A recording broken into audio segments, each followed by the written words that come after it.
Hello and welcome to Global Academy. आज है 12 जून 2020। देखते हैं आज के तमाम करंट अफेयर्स और इनसे रिलेटेड जितने इंपॉर्टेंट फैक्ट्स होंगे वो हम डिस्कस करेंगे। अगर आपको इस वीडियो की पीडीएफ चाहिए होगी तो नीचे डिस्क्रिप्शन में मैंने लिंक दे दिया है, वहाँ से आप इसकी पीडीएफ डाउनलोड कर सकते हैं। So let's begin with the first question. Who became the new chairman and managing director of National Fertilizers Limited? हाल ही में कौन नेशनल फर्टिलाइजर लिमिटेड के नए सीएमडी बने हैं? तो वी एन दत्ता ये नेशनल फर्टिलाइजर लिमिटेड के न्यू सीएमडी बने हैं। V N Datta became the new CMD of National Fertilizer Limited. National Fertilizer Limited it is a state owned producer of chemical fertiliser. ये स्टेट ओन्ड है जो कि chemical fertilisers वगैरह produce करती है, organic fertilisers and industrial chemicals. तो 2018 में ये सेकंड लार्जेस्ट प्रोड्यूसर थी फर्टिलाइज़र की इंडिया के अंदर। तो न्यू फर्टिलाइज़र लिमिटेड इसकी स्थापना हुई थी 1 सितंबर 1979 में। हेडक्वार्टर इसका नोएडा इंडिया के अंदर। की people mister Varindra Nath Dutta, we N Dutta, जो कि अभी हाल ही में इसके new chairman and managing director बने हैं। तो ये थी कुछ नेशनल फर्टिलाइज़र लिमिटेड से related important information. Next question. Which two nations have decided to sign an agreement on maritime boundaries? किन दो देशों ने समुद्री सीमाओं पर एक समझौते पर हस्ताक्षर करने का फैसला किया है? तो ग्रीस एंड इटली ने इन्होंने समुद्री सीमाओं के एक समझौते के ऊपर एक हस्ताक्षर करने का डिसीजन लिया है। Greece and Italy will sign an agreement on a maritime boundaries during a visit Italian foreign minister and Athens on 9 जून 2020। तो ये 9 जून 2020 में ये साइन करेंगे। The deal follows of the tension. अभी हाल ही में इन दोनों देशों के बीच में ईस्ट मेडिटेरियन रीजन में कुछ टेंशन्स वगैरह चल रही थी समुद्री सीमाओं को लेकर। तो उस टेंशन्स को ख़त्म करने के लिए अब ये दोनों जो है एक एग्रीमेंट करने जा रहे हैं ऑन द मैरीटाइम बाउंड्रीज़। तो ये जो हस्ताक्षर होगा जिस पर ये दोनों साइन करेंगे तो ये ग्रीस और इटली करेंगे। तो ग्रीस और इटली से रिलेटेड कुछ और इम्पॉर्टेंट इन्फॉर्मेशन देखते हैं। इटली ये एक कंट्री है, कैपिटल इसका रोम है, प्रेसिडेंट यहाँ के सेर्गियो मैटेरिला, प्राइम मिनिस्टर यहाँ के गुसेपो कॉन्टे एंड करेंसी है इटली की यूरो। और ग्रीस ये इसकी कैपिटल है एथेंस, प्रेसिडेंट यहाँ के कैटरीना स्क्लेरोपोलो, प्राइम मिनिस्टर यहाँ के कैरियोकोस मिट्सोटैकिस और करेंसी यहाँ की यूरो। तो ये थी इटली और यूरो से रिलेटेड कुछ important information. Next question. Which among the following international organizations has completed 75 years in 2020? निम्नलिखित में से किस अंतर्राष्ट्रीय संगठन ने 2020 में अपने 75 वर्ष पूरे किए हैं? तो यूनाइटेड नेशन ने अभी हाल ही में अपने 75 ईयर्स जो है कंप्लीट कर दिए हैं। United general assembly session in this years commemorates 75 years of the existence of the United Nations। तो इसकी स्थापना का इस साल 75 ईयर्स पूरे हो चुके हैं। तो इस बार तमाम जितने भी मेंबर्स कंट्रीज़ थे 193 मेंबर्स हैं इस वक्त इसके टोटल मेंबर्स, सब लोगों ने पार्टिसिपेट करना था लेकिन और इस एनिवर्सरी को मार्क करना था, लेकिन कोविड-19 की टेंशन की वजह से ये नहीं हो पाया। तो यूनाइटेड नेशंस से रिलेटेड कुछ इंपॉर्टेंट इन्फॉर्मेशन देखते हैं। ये एक इंटर गवर्नमेंटल ऑर्गेनाइजेशन है that aims to maintain international peace, security और develop friendly relations among nations. तो नेशंस के दरमियान पीस और सिक्योरिटी और फ्रेंडशिप को कायम करने के लिए ये इसका गठन हुआ है। On 25 April 1945 15 government met in San Francisco for conference and started drafting the UN charter.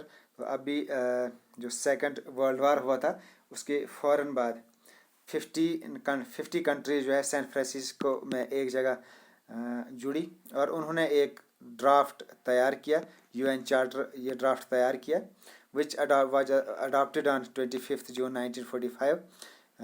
तो 25 जून 1945 में ये अडॉप्ट किया गया था and it took effect on 24 October 1945। तो ये एक most powerful intergovernmental organisation है इस वक्त वर्ल्ड की। इसका हेडक्वार्टर है इन न्यूयॉर्क सिटी। मेंबरशिप है इस वक्त 193 मेंबर्स हैं इसके अंदर, यानी 193 कंट्रीज इसके साथ जुड़ी हुई हैं एंड 2 ऑब्जर्वर स्टेट्स। और सेक्रेटरी जनरल है इस वक्त इसके Antonio Guterres. Next question, which state has launched an online waste exchange platform? किस राज्य ने ऑनलाइन कचरा विनिमय मंच शुरू किया है? तो हाल ही में आंध्र प्रदेश के सीएम YS जगन मोहन रेड्डी, इन्होंने 5 जून को एक online waste exchange platform launch किया है। तो ये आंध्र प्रदेश ने लॉन्च किया है, आंध्र प्रदेश के सीएम ने अभी हाल ही में ये लॉन्च किया है। और इसका एम क्या है कि इस वक्त जो वेस्ट है उसको, ये इनएफिशिएंट है इस वक्त, उसको प्रॉपर मैनेजमेंट के लिए, तो उसकी प्रॉपर मैनेजमेंट नहीं कर पा रहे हैं जो भी वेस्ट मटेरियल वहाँ स्टेट के अंदर जमा हो रहा है। तो इस चीज़ को रिजॉल्व करने के लिए अभी हाल ही में इन्होंने वर्ल्ड एनवायरमेंटल डे में ये एक प्लेटफॉर्म शुरू किया है, ऑनलाइन वेस्ट एक्सचेंज प्लेटफॉर्म शुरू किया है, ताकि लोगों को अवेयर किया जाए कि जो भी वेस्ट मटेरियल जमा होता है स्टेट के अंदर उसको कैसे, क्या प्रॉपर उसकी मैनेजमेंट कैसे की जाए। तो ये आंध्र प्रदेश ने अभी हाल ही में शुरू किया है।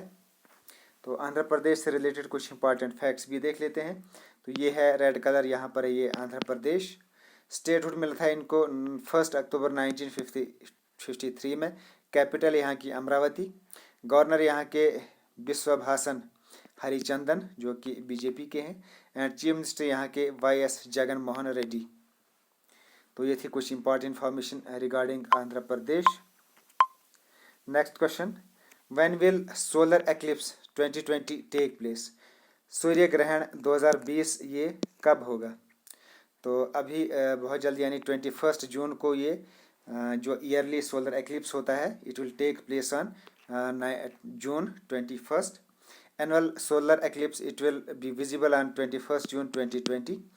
तो सोलर एक्लिप्स उस दिन होगा, उस दिन मून जो है अर्थ और सन के दरमियान से पास होगा, और उस दिन ये साल का लॉन्गेस्ट डे भी होगा। और ये जो एक्लिप्स होगा ये लगभग 6 आवर्स तक रहेगा, और बहुत सारे नॉर्दर्न पार्ट ऑफ इंडिया में ये विजिबल भी होगा। तो सोलर एक्लिप्स अभी जून 21 को आने वाला है। तो सोलर एक्लिप्स थोड़ा सा और इसको मैं अच्छे से आपको समझाता हूँ कि सोलर एक्लिप्स क्या होता है। नॉर्मली क्या होता है कि ये सन है, इसकी जो रेज़ हैं वो अर्थ पर भी पड़ती हैं और मून पे भी पड़ती हैं। मान लो यहाँ पे मून है, ये अर्थ है, तो इसकी रेज़ मून पे पड़ती हैं तो यहाँ भी रोशनी होती है, और इसकी रेज़ जो है सन के मून के ऊपर होती हैं तो ये मून भी चमकता है। लेकिन कभी कभी क्या होता है कि ये जो मून होता है ये सन और अर्थ के बीच में आ जाता है, तो उससे क्या होता है कि जो सूरज की रेज़ होती हैं वो डायरेक्टली अर्थ के ऊपर नहीं आ पाती हैं, जिसकी वजह से ज़मीन के ऊपर एक अंधेरा सा छा जाता है। तो ये मून के कारण ऐसा होता है, यानी सूरज की किरणें ज़मीन के ऊपर नहीं आ पाती हैं, तो इसको हम सोलर एक्लिप्स कहते हैं। और कभी कभी क्या होता है कि मान लो ये मून है, तो ये जो अर्थ है ये अपनी जगह से हट के ये मून और सन के दरमियान में आती है, तो जो सूरज की रोशनी होती है, जो सनरेज होती हैं वो डायरेक्टली मून के ऊपर नहीं आ पाती हैं, क्योंकि बीच में अर्थ आ जाती है, और इसकी वजह से मून के ऊपर भी एक एक्लिप्स आ जाता है और उसको ल्यूनर एक्लिप्स कहा जाता है। तो ये है यहाँ सोलर एक्लिप्स और ये है ल्यूनर एक्लिप्स। ल्यूनर एक्लिप्स में क्या होता है, ये सन है, ये मून है, और इसके दरमियान में अर्थ आ जाती है, तो ल्यूनर एक्लिप्स हो जाता है, यानी चंद्रमा ग्रहण कहते हैं इसको, जिसको या चांद ग्रहण भी कहते हैं। और सोलर एक्लिप्स यानी सूरज ग्रहण। तो ये सोलर एक्लिप्स और ल्यूनर एक्लिप्स जो है ये आते रहते हैं। तो अभी हाल ही में बहुत जल्दी जो है सोलर एक्लिप्स होने वाला है। Recently the famous writer and satirist of which language Mujtaba Hussain had recently passed away at the age of 83। हाल ही में किस भाषा के मशहूर लेखक और व्यंग्यकार मुजतबा हुसैन का हाल ही में 83 वर्ष की उम्र में निधन हो गया है? तो ये है मुजतबा हुसैन का अभी हाल ही में 83 ईयर्स में इनका निधन हो गया। तो ये एक उर्दू के राइटर थे, एक मशहूर राइटर थे, तो इनका भी हाल ही में निधन हुआ है, तो इनका नाम आपको याद रखना है। Next question, who has indigenously developed Arpit airborne rescue pod? किसने स्वदेशी रूप से अर्पित एयरबॉर्न रेस्क्यू पॉड विकसित किया है। तो अभी हाल ही में IAF ने एक एयरबॉर्न रेस्क्यू पॉड जिसका नाम अर्पित है, इसको डेवलप किया है। और इसका क्या काम रहेगा, इसकी फुल फॉर्म है the Indian Air Force has designed and developed and manufactured ARPIT an airborne rescue pod for isolated transportation. ये इसकी full form airborne rescue pod for isolated transportation. तो ये अभी इन्होंने डेवलप किया है IAF में। और इसका काम क्या रहेगा कि इस वक्त जो भी कहीं आइसोलेटेड प्लेसेस पर या रिमोट प्लेसेस या हाई आल्टीट्यूड्स में जो भी कोविड-19 से रिलेटेड जो भी इन्फेक्टेड पीपल्स हैं या पेशेंट्स हैं, उनको वहाँ से एवैक्यूएट करने के लिए ये रेस्क्यू ऑपरेशन शुरू किया गया। उनको वहाँ से उठाकर कहीं मेन जगह पर मेन हॉस्पिटल में या आइसोलेशन प्लेसेस पर उनको लाया जाएगा। वहाँ से उनको एवैक्यूएट करने के लिए ये एक प्रोग्राम लॉन्च किया गया है और ये IAF ने किया है। इसका नाम है अर्पित। तो IAF ने ये लॉन्च किया है। तो IAF से रिलेटेड कुछ इंपॉर्टेंट इन्फॉर्मेशन। स्थापना हुई थी इसकी IAF की इंडियन एयरफोर्स की 8 अक्टूबर 1932 में। हेडक्वार्टर इनका new Delhi. Commander in chief हैं इसके प्रेसिडेंट रामनाथ कोविंद, यानी जो IAF के कमांडर होते हैं वो इंडियन प्रेसिडेंट होते हैं। तो इस वक्त करंट हैं रामनाथ कोविंद। और चीफ ऑफ एयर स्टाफ ये हैं air chief marshal Rakesh Kumar Singh Bhadauria. तो ये थे आज के तमाम करंट अफेयर्स और इनसे रिलेटेड इंपॉर्टेंट फैक्ट्स। नए व्यूअर्स से रिक्वेस्ट है कि हमारे इस चैनल इस वीडियो को जो हम डेली बेस पे करंट अफेयर्स और इनसे रिलेटेड इंपॉर्टेंट फैक्ट्स जिसमें तकरीबन आपका जनरल नॉलेज भी कवर हो जाता है, साथ साथ में काफ़ी इंपॉर्टेंट इन्फॉर्मेशन आपको मिलती है। तो डेली बेस पे इन वीडियोज़ को देखा करें, काफ़ी आपको इसमें बेनिफिट होगा। जो भी कम्पिटिटिव एग्जाम होगा उसमें आपको इसका काफ़ी बेनिफिट होने वाला है। Okay, thanks, best of luck and as always God bless you.